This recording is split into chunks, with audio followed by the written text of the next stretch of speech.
In this election, we each face a question. What kind of country do we want to live in? There are some people who think we should be a country of chaos, of fear, of hate. But us, we choose something different. We need to burn down every capitalist and imperialist system that exists.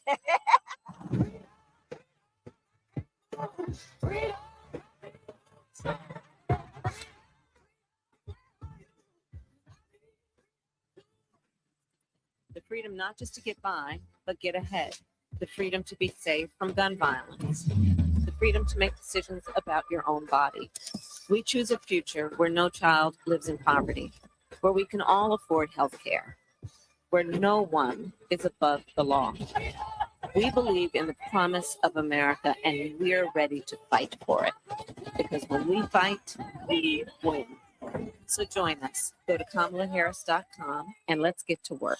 I'ma keep on running because the winner don't quit on themselves.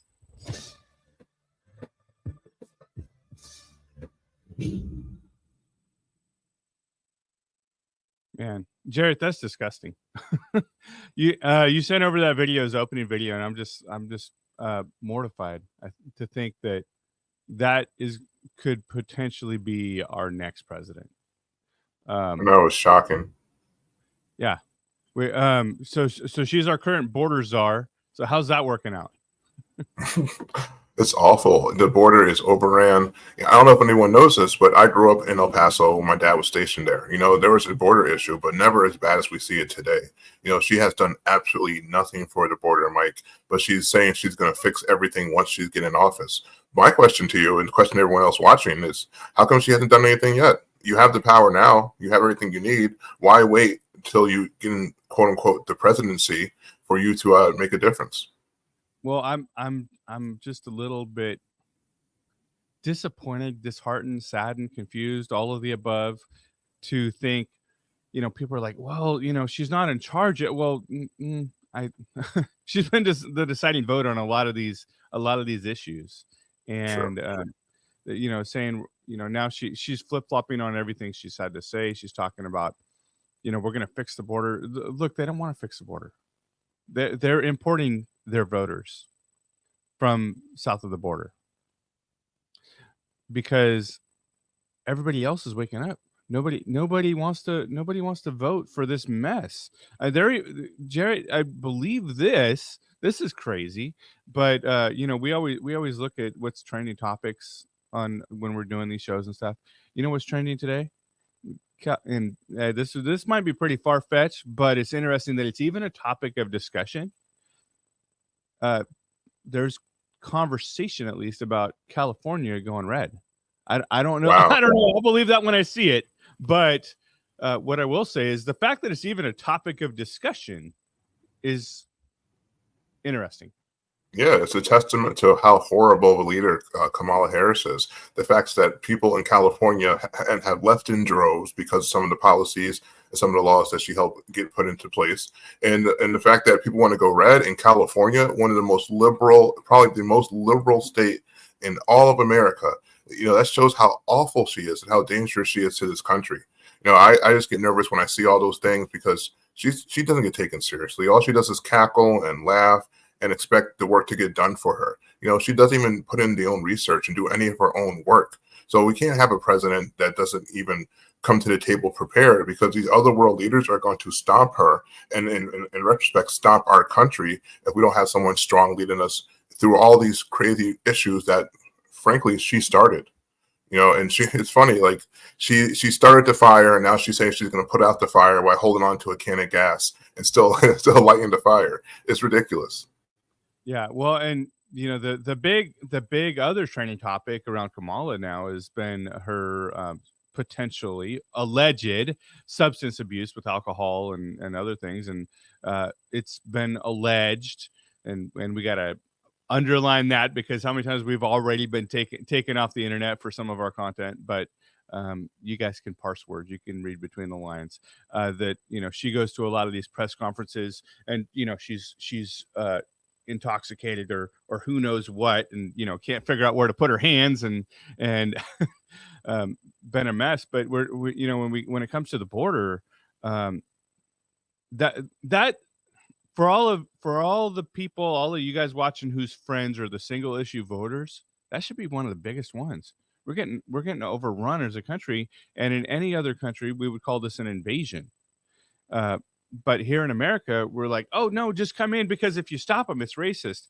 But meanwhile, we've had many guests on our show talking about, you know, the fentanyl crisis and, you know, what's going on with all the deaths and everything else. But we do have a video to play on this topic with what's going on at the border. Go ahead, Darius, bring that up. A guy, Mexican American, works for the border at the San Ysidro crossing. The cartel paid him, I want to say 40 grand every month. For 1 day a month, they would give him the license plate number, and he would see it because he was working at the checkpoint stand, and would pass him through. He would say, like, if you had 3 license plates, that's just 1 day a month, whatever you can get through. And you're a border guard, you make an extra $500,000 a year. Do you think every single border guard is getting paid like that? Not every single one, but there's a load.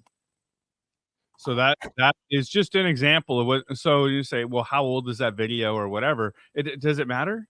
Because you think that they're slowing that down? Look at the way that immigration is ramped up, and I don't know. And we're gonna bring on Pastor Vega here in just a minute to talk about, you know, what he's seen, because he lives in a border state too, just like I do. And now we're at a point where even Jarrett State's a border state, even though it's in the far north. Yes. Yeah, it's crazy. We have buses. It's funny. So when the buses illegals get sent to New York, they get dropped off in New Jersey overnight.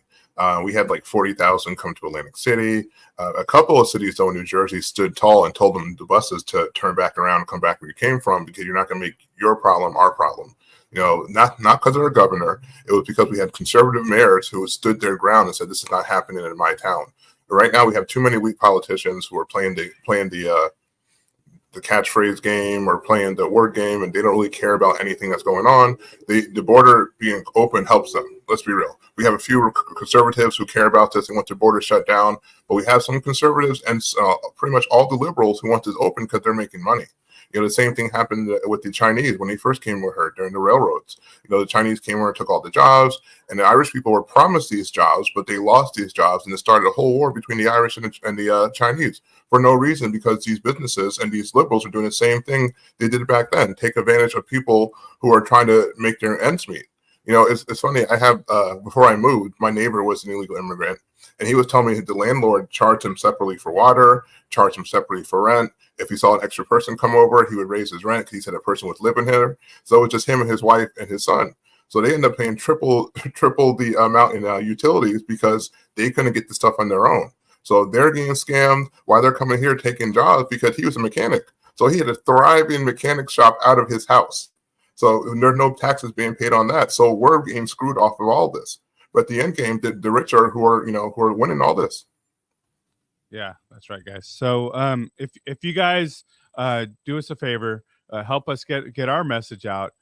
Make sure you subscribe to us on whatever channel you're on. X has been our favorite channel most recently because that's where they don't silence us as much, because they like silencing all of our conservative voices.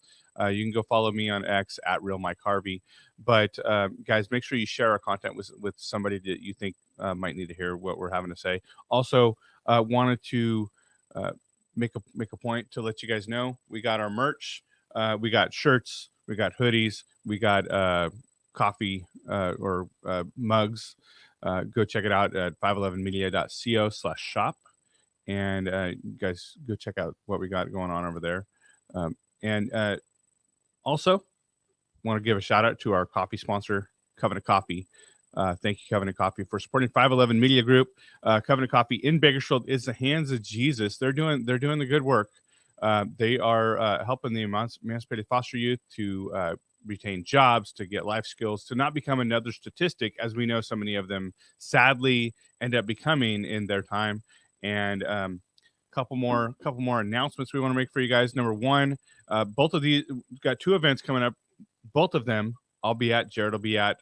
Other members of our team will be at. First one is America Fest. Go ahead and roll that video, Darius. What you represent, your presence here, at the largest multi-day event in conservative grassroots history.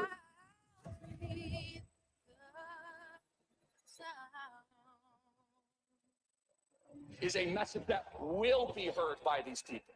Phoenix, Arizona, people from all over the country. Remarkable because it brings everybody One of my together. favorite of the year. Energy, let us want you to see it.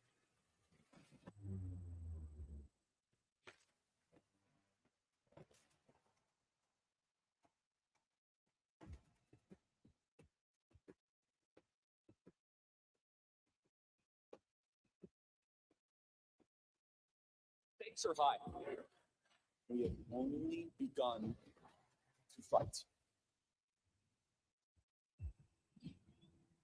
Guys, that's America Fest in Phoenix, Arizona, December 19th through 22nd. We'll be there. You guys should be there. It's going to be a great celebration for victory, I believe. In the name of Jesus, it'll be a victory for conservative values and for Christian values across America. You guys go get your tickets right now. There's 50% off early bird registration. Go to amfest.com. Go over there. And then the second event we want to announce to you guys, we will also be at. Jarrett, I'll let you do the honors on this one. So everybody, on September 14th, we're going to have an event called Blessed Night of Faith taking place in Indelight Church in Philly, Pennsylvania. It's going to be an amazing event. We're going to have Pastor Lorenzo Sewall, Madeline Brame, Pierre Wilson, a whole bunch of great speakers, some great praise and worship, some amazing food. And right before this event, I'll be hosting a pastor roundtable. So definitely get your pastors and church members out to this amazing event. Guys, we do this all across the country. You know, this is something we like to do, give back to the community, but also show people that, you know, Jesus and God is important. That's something very, very important to all our lives, and we need to come together and praise and worship. So hopefully I can see everyone at this event. I'll be there. Mike's going to be there, and it's going to be amazing. That's right, guys. So, guys, go check it out. I think you guys will enjoy this. And it'll be another rallying call for our conservative values. So, we dropped the link for that in the comments on whatever platform you're on, and if you don't have it, just hashtag Night of Faith and we'll make sure you get that link. So yeah, Jarrett, we got a one of my favorites. I've been looking forward to this one for a long time, and you know, when I saw Renata had gotten booked, I was pumped, and I'm not just saying that, Jarrett. I don't, you know. If you guys are watching, if you guys are longtime listeners or subscribers to our show, you know I don't just say things. I mean it when I say it. So I've been excited about this one since I saw his name come up on the calendar. Yeah, same here. You know, you guys know I'm all about boots on the ground. So I got to see Pastor Vega do his thing in person, and it's phenomenal. So Pastor Vega was born in Pasadena, Texas. He grew up in a single parent home facing challenges. You know, they fueled his passion for service. After serving in the U.S. Army and being medically retired due to injury, he pursued his bachelor's degree in business management while working at the U.S. Postal Service, becoming first in his family to graduate college. In 2011, he married and raised a blended family of 6 children. Deep in his faith and leading him to ministry as a pastor, he spearheaded disaster efforts, including Hurricane Harvey and the Great Freeze in 2021, providing meals and resources to thousands in needs. His commitment to his community extends to political advocacy, where he champions causes like protecting girls' sports, things like that. His journey is a testament to resilience, faith, and unwavering commitment to community service. Ladies and gentlemen, Pastor Richard Vega. Yeah, and before we bring him up, we got a video to intro him to. So let's go ahead and roll the video first. Let's get new people in, but it starts with the leader. So one of the things that I learned about yourself is that you meet with other pastors that are not just one denomination, and they're not just, you know, one demographic. You're meeting with all types of people, all types of leaders around the state, and you're calling them. You're calling the man out in them. You're calling the leader out in them, is what I'm hearing. Absolutely. And how is that? What's that like? I love it. So, you know, in the book of Corinthians, they talk about giftings, right? Fivefold ministries. And I get it. I tell pastors, look, guys, I'm not here to debate you on theology, right? It's okay. So, and I don't mean any disrespect, but I really don't care. We're here to unite as the body of Christ. That's right. We're here to link arms. But in the fivefold, there's these giftings, right? And so part of my gifting is the apostolic, the apostle, and also the evangelist, right? So I test high on those two. And so I get to walk out my calling. And what does an apostle do? An apostle is able to raise up leaders and then send. Yeah. So this is Pastor Vega's heart. Man, I'm proud to call a friend and a brother. Pastor, welcome. Hi, guys. Thank you so much for having me on the show. Thank you guys for serving and your committed hearts to getting the word out and all the stuff you guys been able to accomplish over the years. I'm grateful to link shields with you guys and continue to move the battle line in a winning direction for us. Amen, brother. And I'm just now noticing your shirt, by the way. Love the shirt. Yeah. Make America godly again. Love it. Yes. Love that, man. Thank you, Pastor. I'm so happy to have you here. I didn't realize you had the same military thing happen to me too. I was militarily retired as well, and it kind of changed my trajectory in life. How did that affect you when you joined the military and then you were military retired and had to switch your trajectory? How did that affect your life? Oh man, it was a dark time in my life, man. The way I grew up, I grew up right here in Southeast Houston, which is it's a rough area, right? It's a minority area, predominantly Hispanic and Black. We have a small population of Asian, but and we're mixed though here in Houston. Don't get me wrong, very mixed, multicultural. It's just the majority that was in this area. So, when you get those type of neighborhoods, you're around everything, right? The drugs, the violence, the gangs, all that stuff. And so, when I went into the military, it was almost like if I was running from all of that. And I just made up my mind, right? I said, I am going to retire in the military. And I had just re-enlisted for 6 years, needs of the Army. I had to tell you how crazy I was at that time, right? Didn't care where the Army sent me, wherever they sent me, I'd go, right? And then I got hurt, and then when I thought the military was going to do surgery on me, they didn't. They ended up denying surgery and placing me out, and it was just a dark time, man. I did not want to come home. I didn't know how to really transition well. Never had a father in my life, so really didn't have that man to really come and scoop me up and really speak to me like a man and guide me like a man. And so that led to alcoholism and a whole bunch of other stuff, and just a really dark time. But God had His plan, and it all worked out. And I'm so grateful that He was my father, and He helped transform my life. And That's you've amazing, stepped up since then and been a man in a lot of other people's lives too. I've seen some of the videos y'all have put out, and you're being the hands of Jesus there in Houston, and I love that, Pastor. Thank you. We were talking earlier about some of the issues that both of our states are facing. You're in a red state. I'm in a very, very blue state, but the issues are the same across the board, right? So we got the border issues, we got the school board issues. I tend to think that in the big cities, those are going to mirror regardless of what state you're in.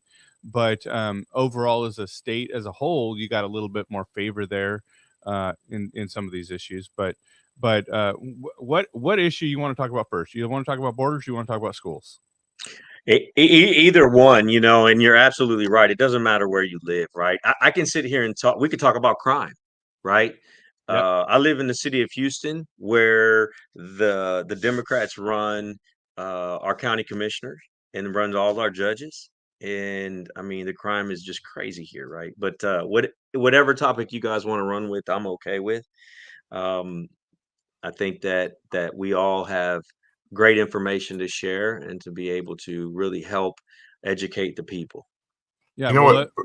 Go ahead, Jared. Before we jump into that, I just want to make it a point that we talk about, you're a pastor, but you're talking about things that are political, right? Because we're against some political stuff. Why is it important for pastors like yourself to talk about these issues? Because a lot of pastors don't want to talk about this from the pulpit, or even come on podcasts like this and talk about these things. You know, it's extremely important for pastors to start being able to get out there and speak on all these issues. You know, we say political, but it's never political. It's always biblical, right? I've been saying that for years. And a lot of pastors that I go around and speak with on these pastors roundtables, they always end up coming back saying, "Man, Pastor, how are you doing it?" And then the other ones on the other side of the fence are saying, "You're too political, right?" And how can I be too political? And what I always tell them is, look, guys, we can look at Romans 13. We can look at in Exodus when Jethro gave counsel to Moses. I said, but without those two, we go to Acts chapter 17, and Paul goes on the Mount of Mars, and he goes and he speaks and he dresses judges, senators, the philosophers of those times. And now the Bible says that he got invited to that mount, which means he went and made relationships in that sphere to where he had, or the person he was with also had influence to be able to bring him up onto that mount where those individuals ruled. They held trials on that mount, right? Death penalty trials. And here's Paul. He goes up there and he preaches. So not only was he invited to be up there, he had the opportunity to speak, and he spoke on the unknown God. And so I tell pastors, like, okay, for hundreds and hundreds of years, the church people have always came to the church to get their information.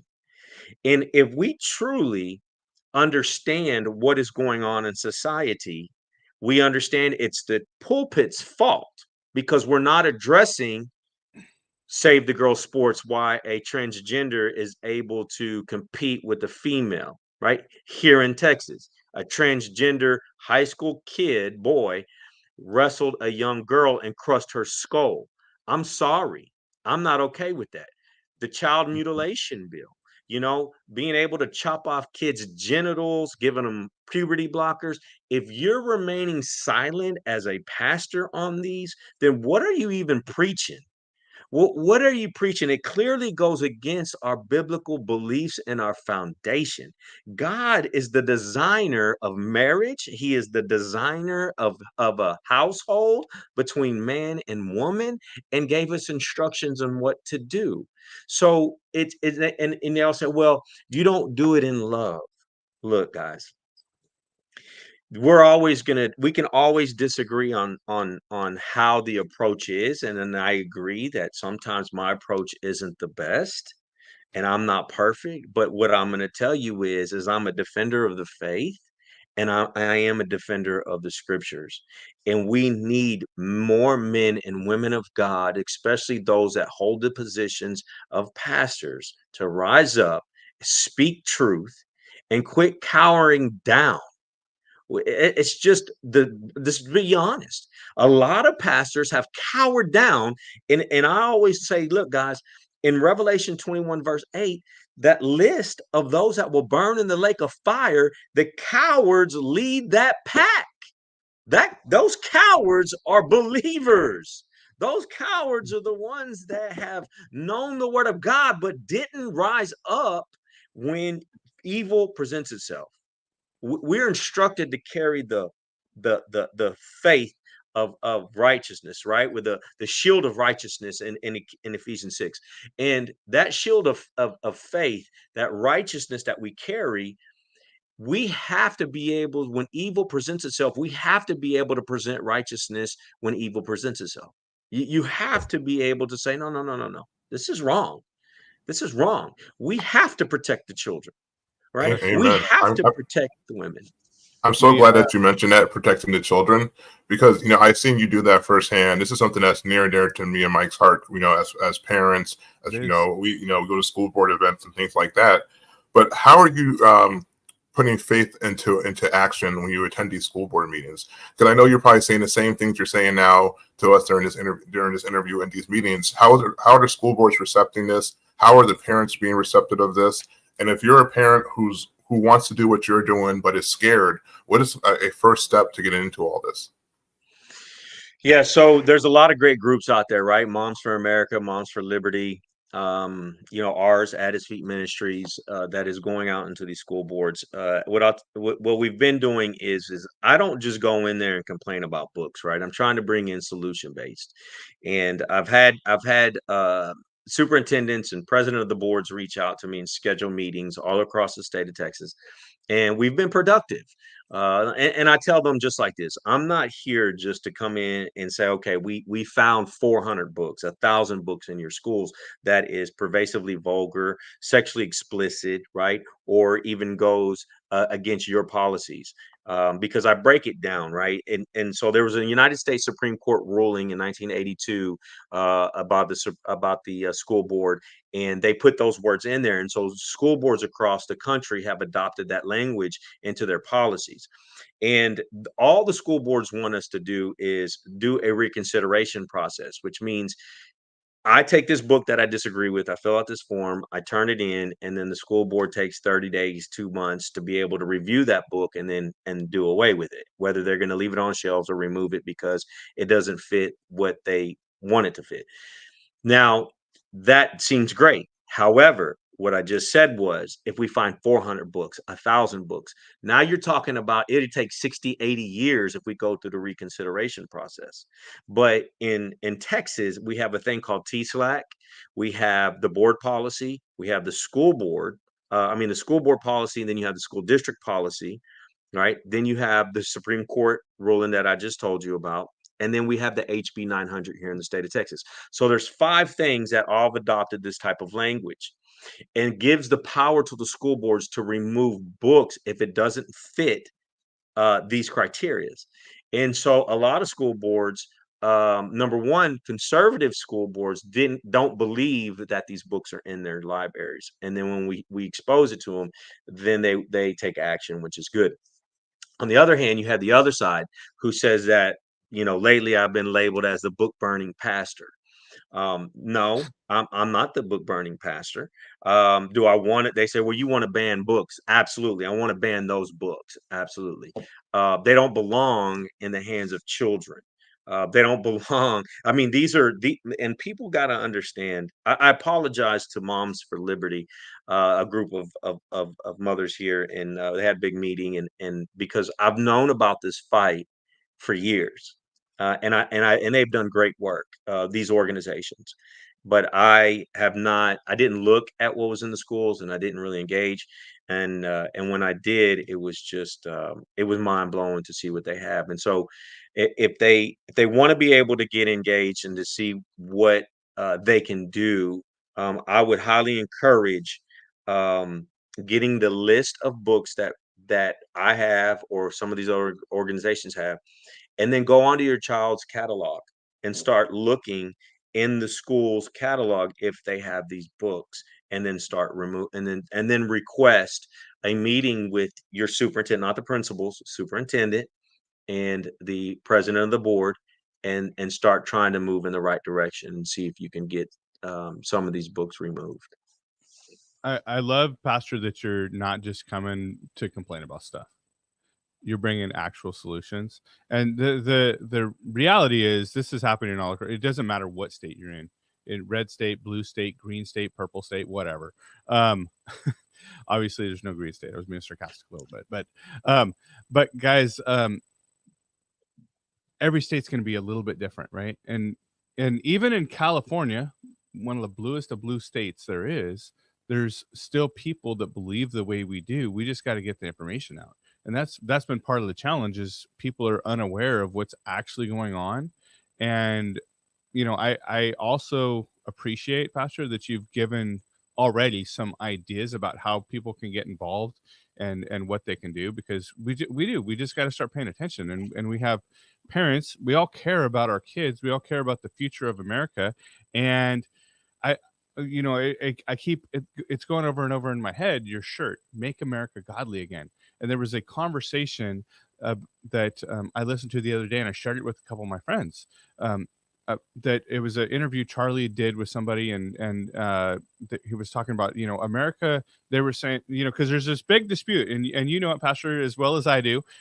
America wasn't a Christian nation. Well, America was founded on Christian principles. There was no instituted you have to follow this religion, freedom of religion, obviously, but the basis of morality is the Christian religion, and much of the Constitution, Declaration of Independence, and our original founding laws are based on biblical principles. And I think it was great that Charlie even brought in the fact that at the end of, I believe it was the Declaration of Independence, it ends with basically a prayer, right?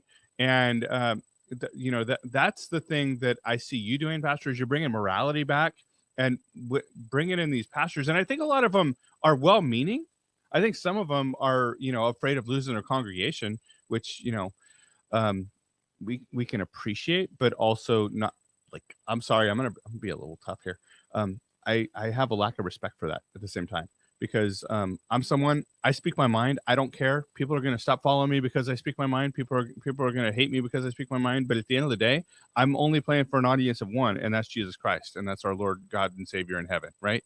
And so I love that you're doing these roundtables. So we can go back there for a second, Pastor. Tell us a little bit more about how those work and what you're doing there. And if there's a pastor that's like, hey, I want to know more. I don't know what to do. I'm afraid to speak up, or I don't know how to speak up. Like, tell us a little bit more about what you're doing there. Yeah, so I get invited to come to these different cities. I'm glad you said Declaration of Independence, because I have it right there. And yes, over 30% of that document has come out of scriptures. And so a lot of people don't really realize that, but it's very important that we know. Or they try to actively deny it. It's important. But I'll get invited to, let's say I'm going to go to whatever city it is. What I'll do is I'll find a pastor out there and say, okay, let's invite pastors to a luncheon or a church, and we provide lunch. And then I give them a little background about myself, play a video at me at a school board or city hall, when I was fighting story time with a drag queen here in the city of Houston, and showing them that this is our biblical beliefs and values, and this is how we stand up, right? We take it to leaders, we address it, and it's scriptural, right? We bring it to our brothers, we confess that this is wrong, and we try to have some action. Now, with that being said, is I don't want to just come in and say, okay, look at me, this is what I'm doing. We have to be a solution based, right? And if I come in, I've already done some research in your city and on your local school district, on maybe some issues in your city hall or commissioner's court, and I present them to everyone in that room, right? Especially the books, because the books always catch the pastors off guard. And then I say, okay, look, guys, here is your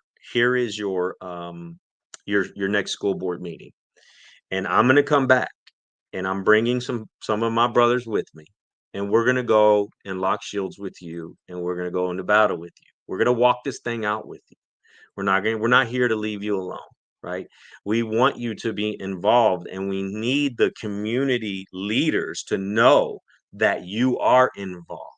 Look, every time there's an election, the politicians are always reaching out to the pastors, right? They're always wanting to, can we come sit down with you? Can we buy you lunch? Can we come to your Sunday morning service, right? All of these things, right? And I just got to the point where I'm enough's enough, right? No, I'll invite you if I want you to come to our church. Because we get used as pastors, but it's so important for us to come in and be able, because we don't just teach on that. We go through biblical citizenship with Patriot Academy. We tell them to make sure that if they don't have a life group or a Bible study group or whatever, the cell group, whatever they call it in their church, we encourage them to start with Patriot Academy and go through some biblical teachings there about American history. And then also showing them the government in the Bible, which I do a whole lot throughout all the scriptures, really taking off the lenses of the scales off their eyes, because they say, well, we shouldn't say this or we shouldn't say that. No. We should.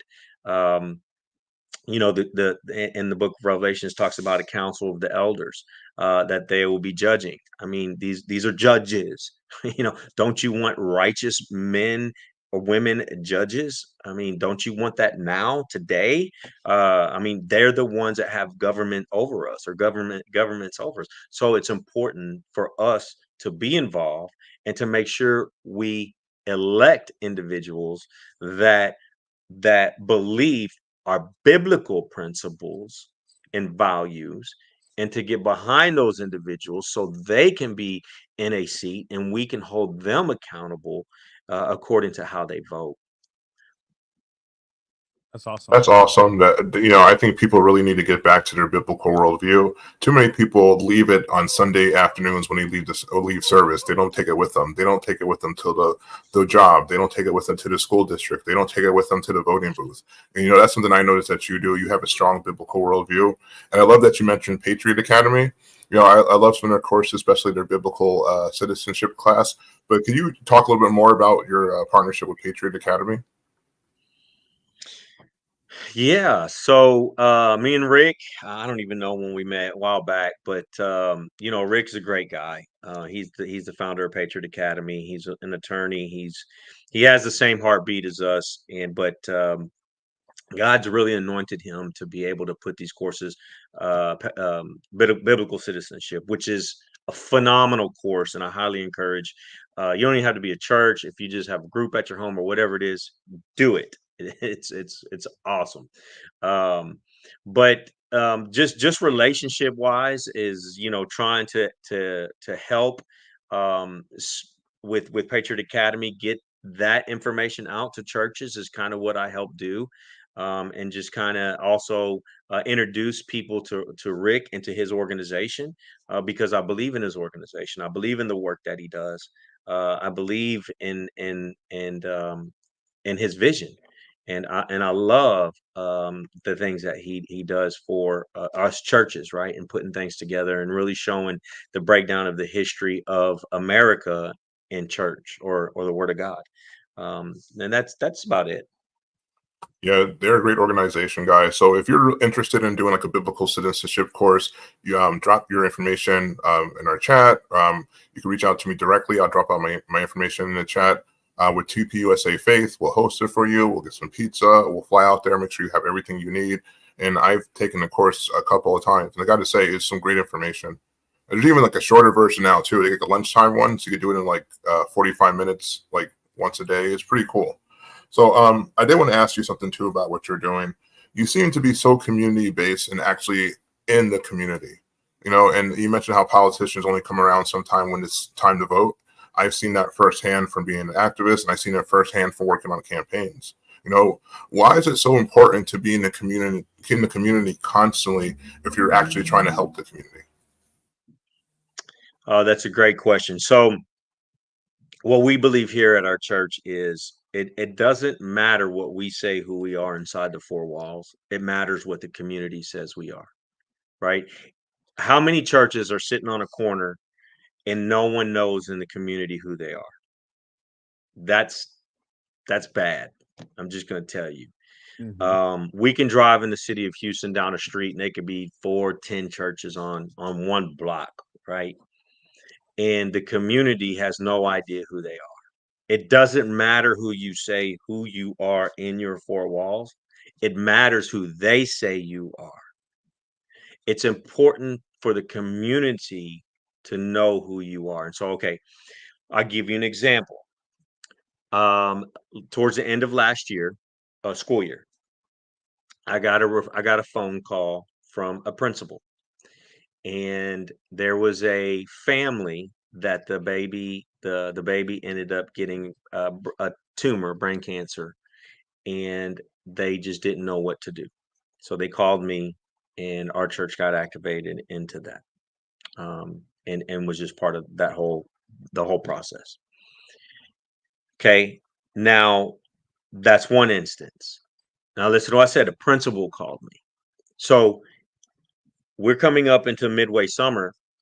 I have 3 schools in our community that the principals reached out and say, "Hey, Pastor, is there any way that you can help with school supplies this year? Can you help with backpacks?" In which we did. We were able to do 518 backpacks. When we had the Great Freeze, or I call it the Great Freeze. It was a big freeze here in Houston in 21, 22.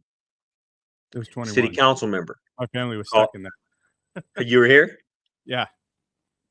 And city council member called me and said, "Hey, Pastor, look, we can't. The roads are iced over everywhere, and we can't really do much. I got some pallets of water.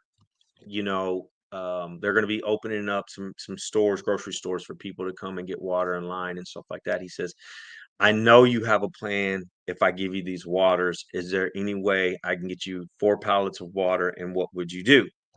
And I said, "Council member, give me the 4 pallets, and what I'll do is I'll get teams here, and what we can do is we'll start making lists of those that are handicapped, those that have children with disabilities that can't stand in lines of more than an hour, and we'll personally deliver these waters out to these homes.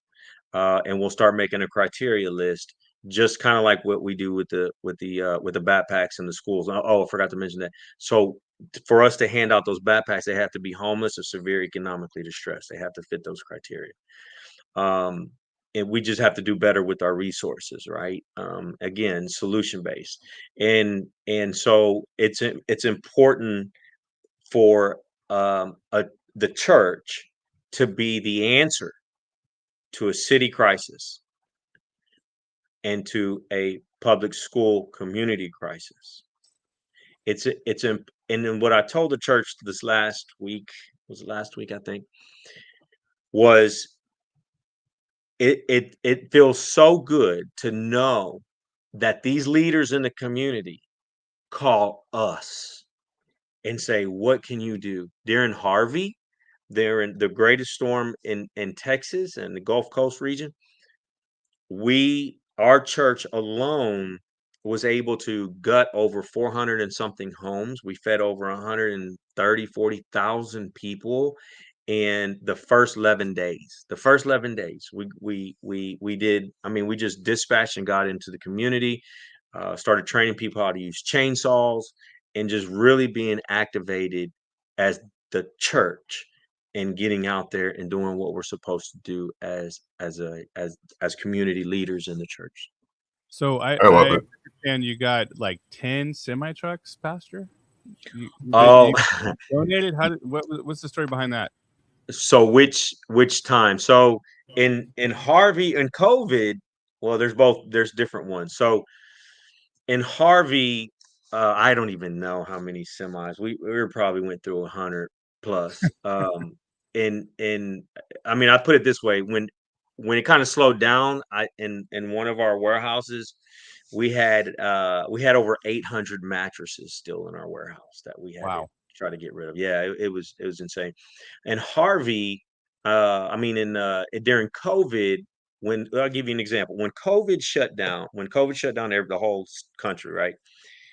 The last week of March, the first week of April, we hosted the first food distribution in the whole entire county, right? In our whole city, right? Which the greater Houston area is 6 million people.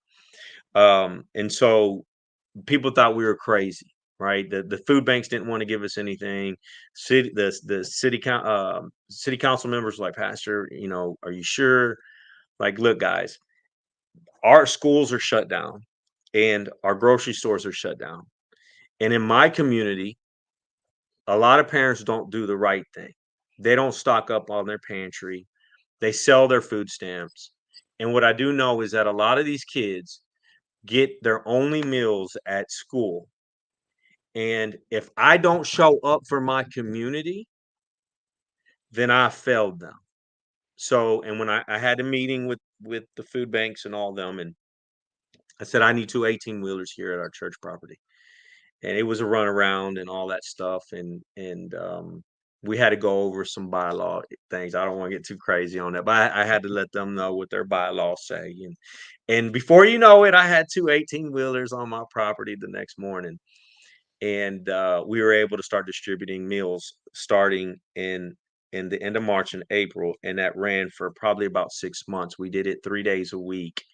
And I'll tell you, the community we prayed with, listen to this. This is insane, because we started taking records and everything of the people. We prayed with in salvations with over 28,000 people.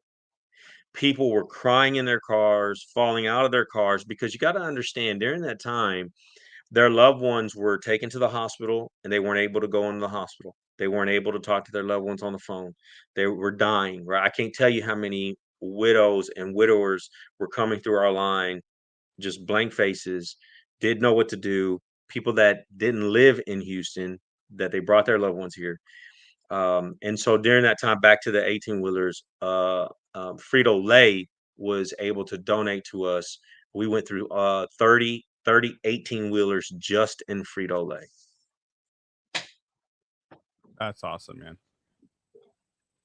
Yeah, that's awesome. You guys are doing such good work. And anyone, if you're watching, like Brock, thanks for tuning in. You guys have any questions for Pastor Vega, shoot them into the chat. We'll try to get them on the air.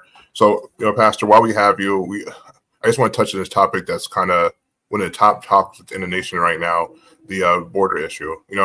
All of us had experience, you being in Texas, me growing up in El Paso, Mike being in California. We have all seen the effects of this illegal immigration and influx. So as someone in a border state, what would you tell these pastors or these other people who are scared to comment on this, the issues of illegal immigration? And what would you say to, and I'm always blunt, what would you say to the white people who are scared to comment about this stuff because they get called racist? Years ago, I put out to our people to tell the governor, listen, shut down the border, take a stand. I will get 100+ Latino pastors and we will support you. Let's get it done.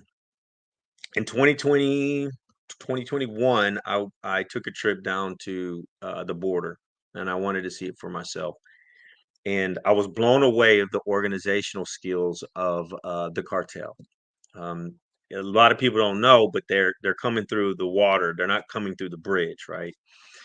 And the organization at the border was crazy. They were bringing them over on these little rafts, and the first wave that I witnessed was Latino descent. Then the second wave was blacks, but they were from they were Haitian and some African. There were some other countries, and then the next wave was Orient or Iranians and Pakistanis, those and that region. And they would bring those on, and then they would load them up on the bus, and then they would take them either to a facility or wherever they were taking them. I was just blown away, and how quick the process was. Right, it just really, and it just kept flowing. Right, it just kept going, which is just crazy. Right, you had the national card down on the bank, can't do anything, which is worthless. Why are you wasting our money if you can't do anything? If you can't go down there and stop it, quit wasting our tax dollar money and hold that money for something that we can actually use properly. And so they say, okay, well, regardless, these illegals are coming to this country, right? And they're getting dispersed all over, and you guys are seeing the effects where you guys live. What I tell people is, my community, because I can speak on my community, because I've been part of 2 funerals of illegals that have murdered innocent children. I'm talking one 10-year-old and one 12-year-old that got raped by illegals that should have never made it into this country. We had one that got flagged at the border, got released to go to Louisiana, got a sponsor. He left Louisiana, and he came right here, 10 minutes down the road from my church, and he waited for the dad to go to work, a 10-year-old little girl. He knocked on the door, kicked it in. He ended up raping her, tying her up, stuffing her in a bag, and putting her underneath the bed. Okay. The dad goes to work. They can't find her for a couple of days. Now, I personally feel that sponsor should be held accountable, not just the man who got arrested. The sponsor who said, I'm going to take I'm going to take responsibility for this guy, because when he left, they never reported that he left. There has to be an accountability measure there. Our communities are being affected not just by gangs and violence, but by these predators that are coming after our children. Just what, a month ago, Jocelyn, I don't know if you've seen her in the news. You know, she was lured by two men by the banks of Houston, and they ended up raping her and then throwing her body in the just left it out there by the bridge. But this is our community. This is what's happening in my home. This is what's happening. And I told you all the great things that we've been able to accomplish. But it's the leadership of the White House that is allowing these individuals to come into our country, to come into good communities, to terrorize, and to yank the heart out of families, to yank the heart out of our community, because those little girls did not deserve what they got. Those individuals should have never been allowed in our country. It has to stop. And to all the pastors and to all the people that remain silent on this issue, shame on you. Amen. And to the Caucasian group that is scared to say anything, let me just help you out. Your voice is just as important as mine. Bring it. Your voice is just as important as mine. Do not remain silent. Speak on truth and righteousness. You can use my story. You can take what I've said and share it with whomever you need to share it with, because it's happening in all the a lot of communities across the country. And it has to end. It has to end. I think in New York, they caught that guy who was a gang leader who killed like 30 people recently or something like that. I mean, police officers are getting shot and killed. You know, it's just crazy. We had in Houston, we've had gang wars break out between the Mexicans and the Hondurans, right? They in schools and in the street. Gang violence is through the roof. They're not reporting that. They don't want to report that. But guess who has to be there and pick up? Guess who they're calling? They're calling the pastors. Can you do a funeral? Can you come speak? Can you come sit with the families? We're answering those calls. It's sad. It's tough, because it has torn apart our community, and it has really beat us like a piñata. Bro, I'd probably be in prison right now. I tell you. But the thing is, we're sitting here, and I want to ask you in a second, has this increased since the current administration? We all know it has, but you've been witness firsthand, and I'm in a border state. We've been witness firsthand and it's all an agenda. You got to follow the money, because it is about votes, but it's about more than votes. It's about money, because people are profiting off of this as well. And dude, that kind of stuff is what gets me fired up.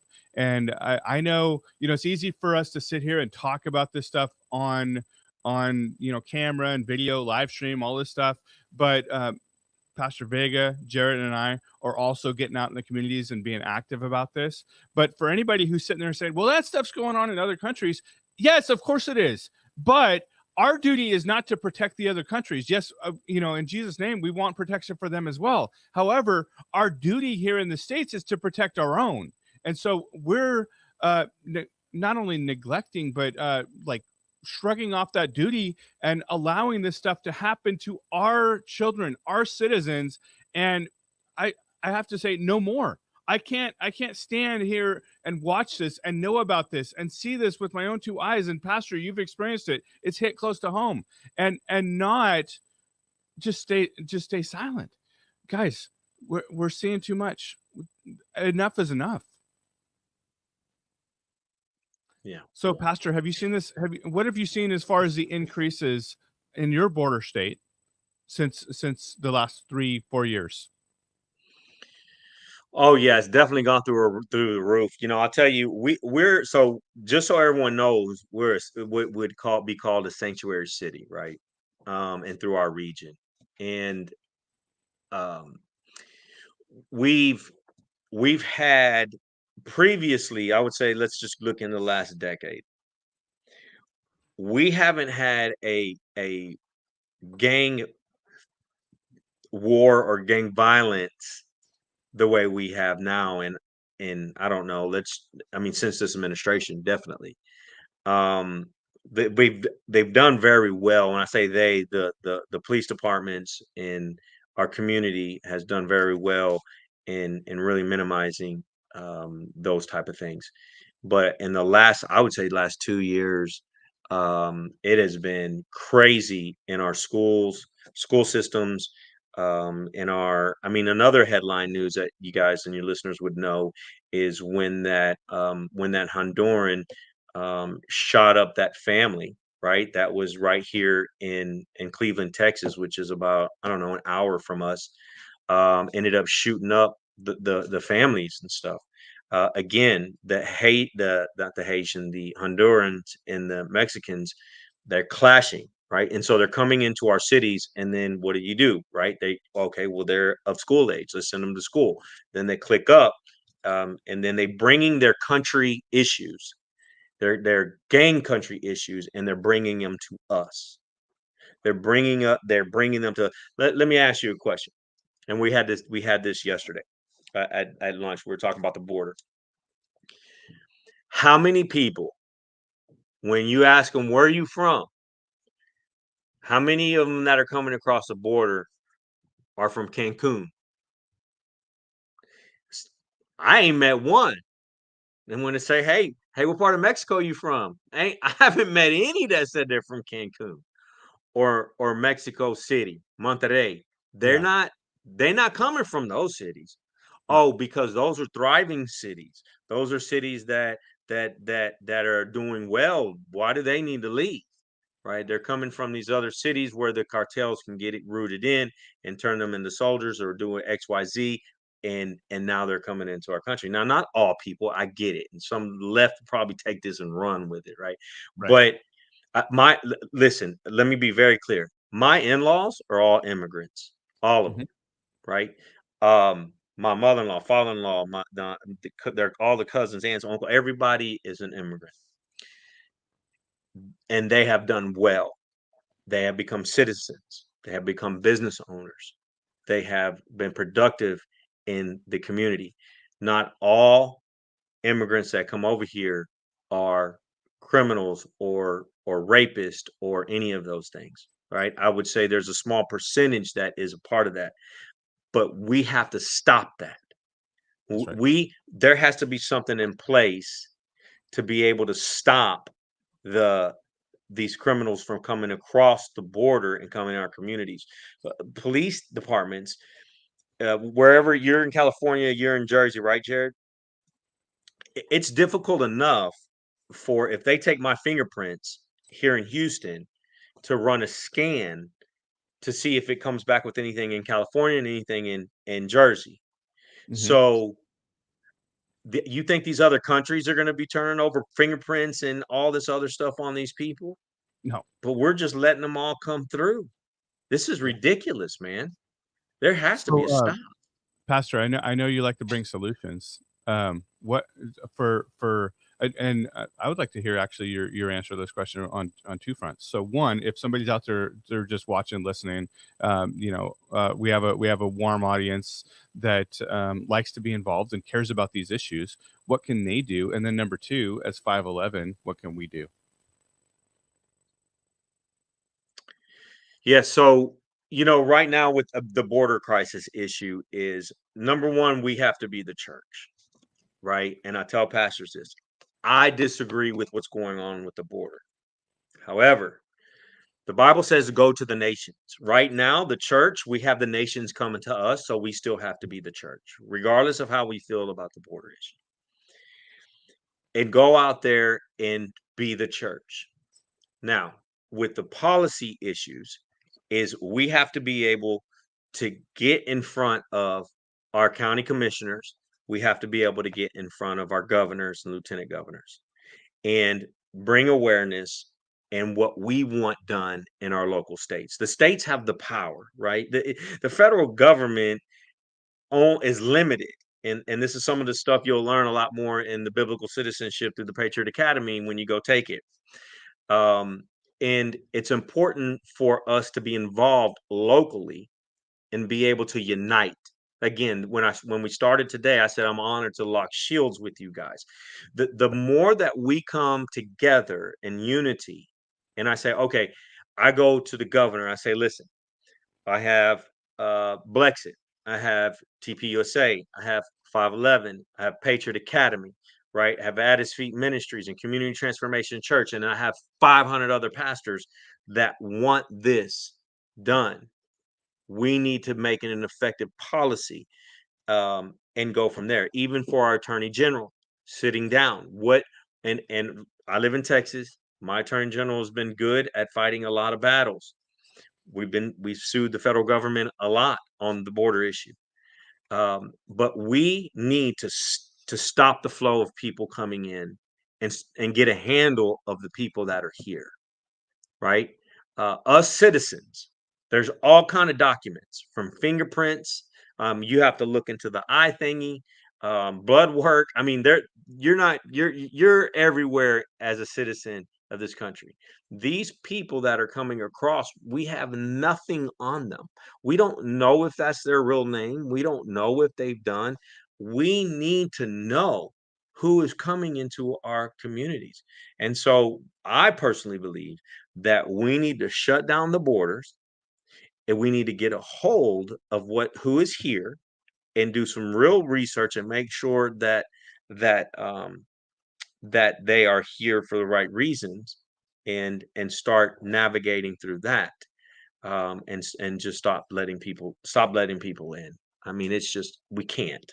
Here's the truth, man. There's enemies of this world that want to destroy America. Okay. Right. Destroy. This is what I tell pastors. Okay. And we were in the military. So I think militant a lot. Along the border were ISIS flags back in 2005, 6, and 7 on ranchers, right? There was flags. If you take an Iranian, a Pakistani, any of those over there that are united with Al Qaeda or ISIS, they look a lot like me, and they go through a training to where they learn how to speak Spanish, and then we go dump them in Venezuela, and we get them a new identity. And then when the borders open up, we send them into America.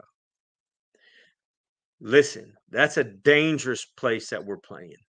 There's a lot of people, and if I'm thinking this, they're thinking this. Oh yeah. If we understand that and say, okay, now how many cell groups are across this country? Where are they planted at to destroy us? They want to literally destroy us, and they have to do it from within. They cannot do it by saying they're coming with a naval ship or an air force or any of these other things. They have to do it from within. So we have to protect our borders no matter what. I had a pastor friend of mine at the border, and there was a woman and a man who when he opened up his door, they were asleep on his on the ground outside right there by his front doors. And he had asked, he was trying to communicate with them, and he couldn't communicate with them. And so he was trying to figure out what language they were and all of this other stuff. And so he ended up calling some friends of his. They came over. Come to find out, they were from Iran. So the people that are coming across the border, a lot of people think it's just Latinos. That is a very small portion that is coming across our borders. Yeah, that's the same thing we've been saying here for months, Pastor. It's not just people from Mexico. It's not even just people from Central and South America. It's all over the world, and they're our enemies. And they're here to destroy us and to kill us, rape, murder, and all those things. And again, as Pastor said, not every single one of them, but way more than should be. And one is too many. I'll tell you that. So anyway, Pastor, I know we're already past our time. Guys, thanks for being here. Pastor, you're our friend. So anytime you want to come back on this show, you're welcome, brother. You just text me and we'll get you in for sure. You know all of our crew, so you're always welcome here, brother. Thank you. Yeah, of course. So guys, thanks for watching. Make sure to share this show. Share this out because there's people that are out there that need to hear this. And y'all know the mission we're on at 511 is to spread the kingdom of God, to spread the gospel, and to take back our country from the evil powers that have had it under their control. Thank you all for watching. Have a great